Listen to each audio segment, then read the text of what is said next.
प्रश्नावली 3 का चौथा प्रश्न, सिद्ध करें कि 2n+3 का होल स्क्वायर माइनस 2n-3 का होल स्क्वायर का एक गुणनखंड 8 है। ये दिया हुआ नंबर का क्या है, एक गुणनखंड 8 है, जहाँ n एक प्राकृत संख्या है, n एक नेचुरल नंबर है। ये हमें सिद्ध करना है। चौथा प्रश्न,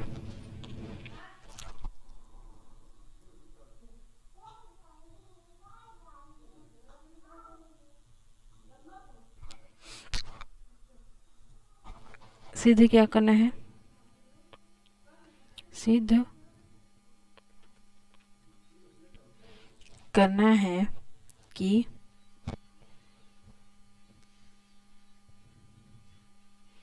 2n-3 का होल स्क्वायर माइनस 2n+3 का होल स्क्वायर माइनस 2n-3 का whole square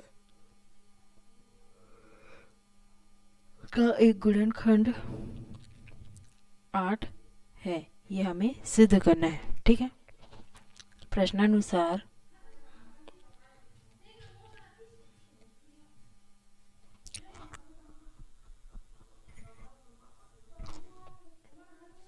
according to question 2n+3 का होल स्क्वायर माइनस 2n-3 का होल स्क्वायर एक संख्या है, इसका एक गुणनखंड 8 है। मतलब कि जब हम जैसे कि इसको मान लेते हैं, ये पूरी संख्या 24 के बराबर है मान लिए, या फिर 8 के पाढ़ा में क्या आता है 32 के बराबर है ना। तो ये पूरी संख्या 32 का एक गुणनखंड 8 है कह सकते हैं हम, क्योंकि 32 के पहाड़े में 8 के पहाड़े में 32 आता है। 8 को अगर हम डिवाइड करें 32 से तो पूरी तरह से भाग हो जाएगा, है ना। तो उसी प्रकार से ये पूरी संख्या किसको बता रही है कि ये पूरी संख्या एक 8 का गुणनखंड है, ये हमें बता रहे हैं। और बोल रहे हैं कि n belongs to natural number. n किसको बताता है, नेचुरल नंबर को। ठीक है। तो प्रश्नानुसार हमें ये निकालना है, इसको सॉल्व करने के बाद, कि एक ऐसी संख्या प्राप्त होगी जो 8 से जो संख्या 8 का एक गुणनखंड होगा। ठीक है। प्रश्नानुसार 2n+3 का स्क्वायर माइनस 2n-3 का square is equal to a square minus b square के रूप में दिख रहा है। यहाँ पे यहाँ से लेकर यहाँ तक 2n+3 a मान लेते हैं, 2n-3 को b मान लेते हैं। तो a का स्क्वायर माइनस b का स्क्वायर के टर्म में है, तो इसको a + b - b के रूप में लिखने पर क्या मिलेगा, a + b, है ना। तो a 2n+3 है, 2n+3 a + b plus b क्या है 2n-3 माइनस ये बड़ा वाला minus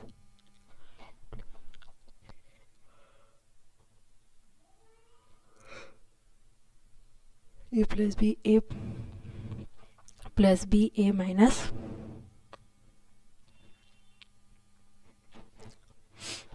a + b into a - b।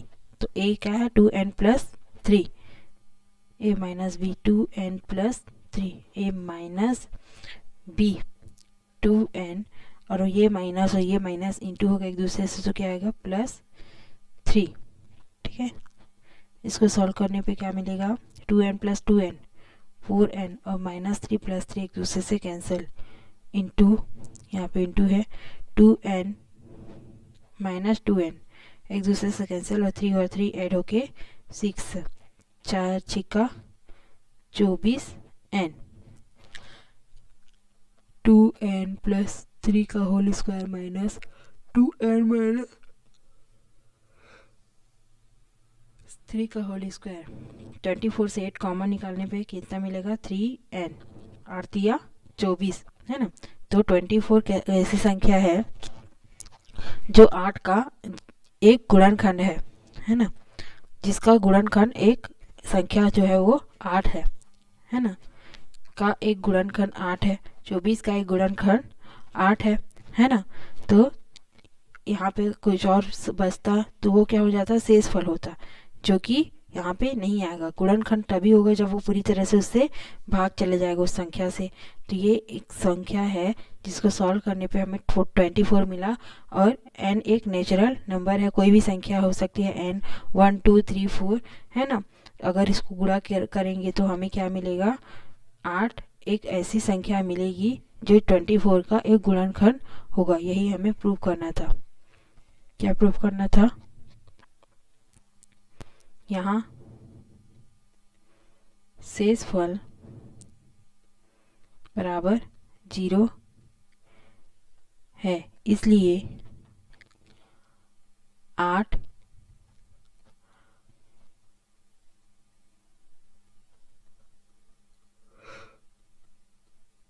2n + 3 का होल स्क्वायर माइनस 2n - 3 का होल स्क्वायर का एक गुणनखंड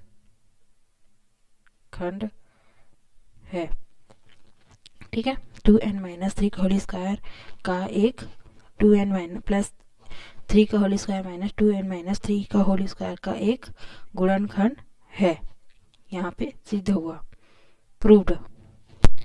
जब यहाँ पे मान लीजिए 4n 24 + n 24 इंटू n के बाद प्लस में कुछ या फिर माइनस में जोड़कर यहाँ पे कुछ मिलता, तब हम कहते कि यह इस संख्या 8 का एक गुणनखंड नहीं है। लेकिन यहाँ पे कोई भी संख्या नहीं है, 0 है ना। तो यहाँ पे क्या है, शेषफल 0 है, इसलिए हम कह सकते हैं कि ये जो दी हुई संख्या है वो एक गुणनखंड है, किसका, 8 का।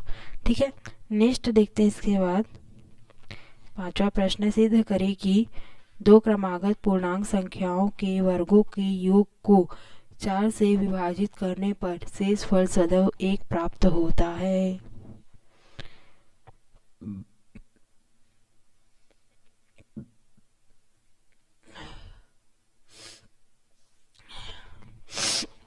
दो क्रमागत पूर्णांक संख्या लेंगे, है ना। पहले वाले प्रश्न में क्या था, क्रमागत संख्या ले रहे थे लेकिन सम संख्या थे, 3 क्रमागत सम संख्या ले रहे थे, है ना। अब क्रमागत संख्या है तो कोई भी संख्या हो सकती है, 1 2 3 4 क्रम से होना चाहिए, स्टेप बाय स्टेप, 1 के बाद 2 3 4 ऐसे करके, है ना। तो दो क्रमागत पूर्णांक संख्याओं को, पूर्णांक संख्या मतलब कि 1 से स्टार्ट होगा, है ना।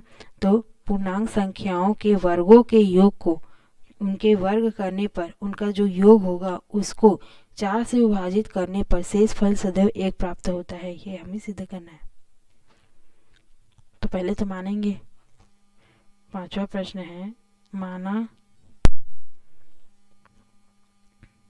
कि दो क्रमागत पूर्णांक संख्या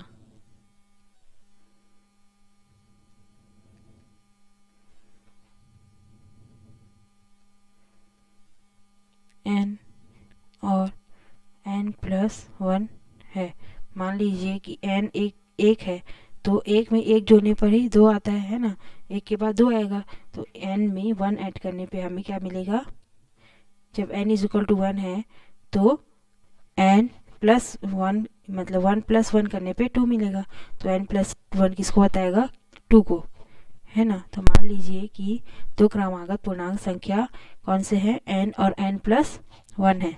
प्रश्नानुसार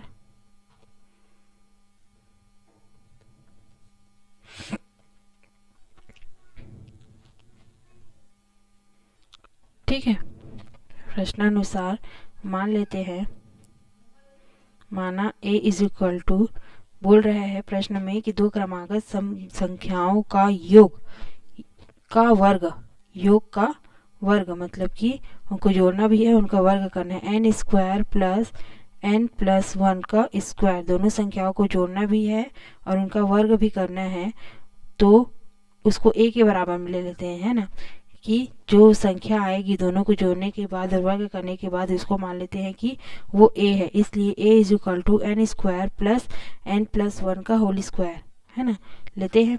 उसके बाद इसको सॉल्व करके देखते हैं। a is equal to n square plus a plus b का होल स्क्वायर का सूत्र में रखने पर N square plus 2n plus 1 आएगा। 2n का स्क्वायर प्लस 2n प्लस 1, तो a के इस इक्वल टू में क्या आया, 2n का स्क्वायर प्लस 2n प्लस 1, ये आया। अब इसी प्रकार ये a के रूप में आया है, मतलब कि जोड़ने के बाद और वर्ग करने के बाद क्या मिला हमको, a के रूप बराबर में ये संख्या प्राप्त हुई। उसके बाद प्रश्न बोल रहा है कि ऐसा करने के बाद को 4 से विभाजित करने पर, जो वर्ग करने के बाद जो जोड़ने के बाद जो संख्या आई है उसको 4 से विभाजित करने पर शेष फल सदैव 1 प्राप्त होता है। इस संख्या को 4 से विभाजित करने पर, इसी प्रकार इस संख्या को 4 से विभाजित करने पर मान लीजिए 4 इंटू क्यू एक शेष फल प्राप्त होगा, प्लस 1 हमें मिलता है। पूरी संख्या को हमने क्यू माना। किसी संख्या को भाग करने पर भाग गुणज है और भाज्य बराबर भाजक गुणित भागफल धन शेष फल होता है। तो क्यू यहाँ पे मान लीजिए भागफल है और ये 4 भाजक है। 4 से डिवाइड करने पे हमें एक शेष फल प्राप्त होता है। तो मान लीजिए a के बराबर 4q प्लस 1 हमने लिया, ठीक है। अब a का मान यहाँ पे रखते हैं, 2n square plus 2n plus 1 is equal to 4q plus 1 plus 1 plus 1 cancel, और 4 को इसके अपॉन में लेके आएंगे तो कितना बचेगा, 2n square plus 2n upon 4 is equal to q।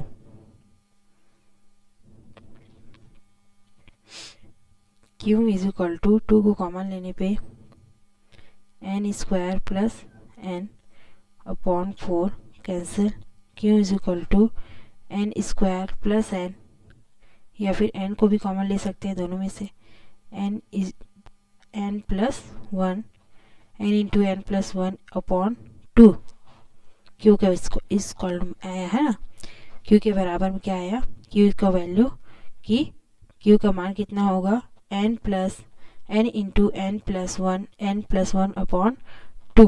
अब इस मान को कहाँ पे रखेंगे, यहाँ पे रखेंगे। इसको मान लेते हैं समीकरण 1। समीकरण 1 से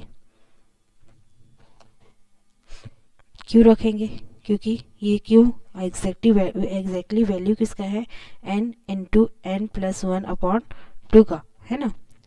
ये हमने इसके रूप में क्यू को मान n के रूप में लाया। अब इसको फिर से समीकरण 1 में रखने पर हमें ये पता चलेगा कि 4 से भाग करने पे शेषफल 1 प्राप्त होता है या नहीं। a का मान क्या रखेंगे, n के रूप में 2n square plus 2n plus 1 is equal to 4 into q का मान n प्लस 1 अपॉन 2 और plus 1।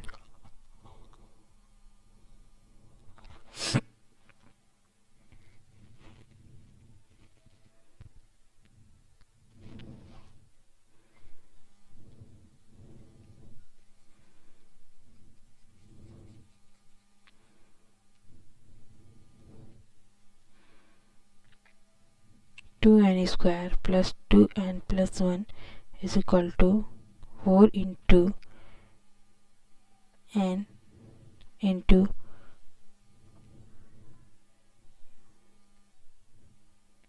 n plus 1 upon 2 plus 1। 4 का के गुणित में है, भाज्य बराबर भाजक बराबर भाज्य गुणित भागफल धन शेषफल। तो 4 यहाँ पे भाजक के रूप में है और ये भागफल प्राप्त होगा और धन में एक शेषफल प्राप्त होगा। यहाँ शेषफल कितना है, बराबर 1 है, और यही हमें सिद्ध करना था। हैंस प्रूव्ड कि जब हम इस संख्या को किसी भी क्रमांक संख्याओं के योगफल के वर्गों को जोड़ेंगे तो जो प्राप्त होगा उसको 4 से जब भाग करेंगे तब एक हमें शेष फल प्राप्त होगा। यही हमें सिद्ध करना था। Has proved. नेक्स्ट देखते हैं। इसके बाद यहाँ पे प्रश्नावली खत्म हुआ। इस अध्याय से हमने क्या सीखा है वो लिखा हुआ है ना। पहला वो रहा है प्रश्न। पहले स्टेप है कथनों को सिद्ध करने के लिए हमें क्या क्या पता होना चाहिए। पहले से सिद्ध प्रमेय, परिभाषा या अभिगृहित का उपयोग किया जाता है। उत्पत्ति के का प्रत्येक कथन ठीक से पहले वाले कथन से तार्किक रूप से जुड़ा होता है। और तीसरा है कि कथनों को लिखते समय विशेष प्रकार के प्रतीकों, चिन्हों का प्रयोग किया जाता है। प्रतीक चिन्हों का उपयोग किया जाता है ताकि बड़े वाक्यों को संक्षिप्त में लिखा जा सके। गणितीय नेक्स्ट स्टेप है गणितीय भाषा का प्रयोग करके कथनों को सटीक, संक्षेप व स्पष्ट भाषा में लिखा जा सकता है। जैसे फॉर ऑल, ये किसका निशान है? फॉर ऑल के लिए संकेत रूप है, सटीक संक्षेप रूप है। और ये ऑल बिलोंग्स टू है।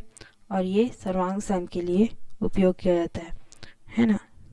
तीसरा है गणितीय कथनों को सिद्ध करने का के ढंग निगमन तर्क है और प्रत्युदाहरण द्वारा भी हम सिद्ध कर सकते हैं गणितीय कथनों को। ठीक है। नेक्स्ट इसके बाद नेक्स्ट चैप्टर है ठोस आकृतियों का पृष्ठीय क्षेत्रफल एवं आयतन, surface area and volume of solids. इस चैप्टर में कुछ सूत्र होंगे और उन पर आधारित प्रश्न होंगे। इन्हें हमें सूत्र के आधार पर बनाना है। ठीक है। नेक्स्ट वीडियो में बनाएंगे।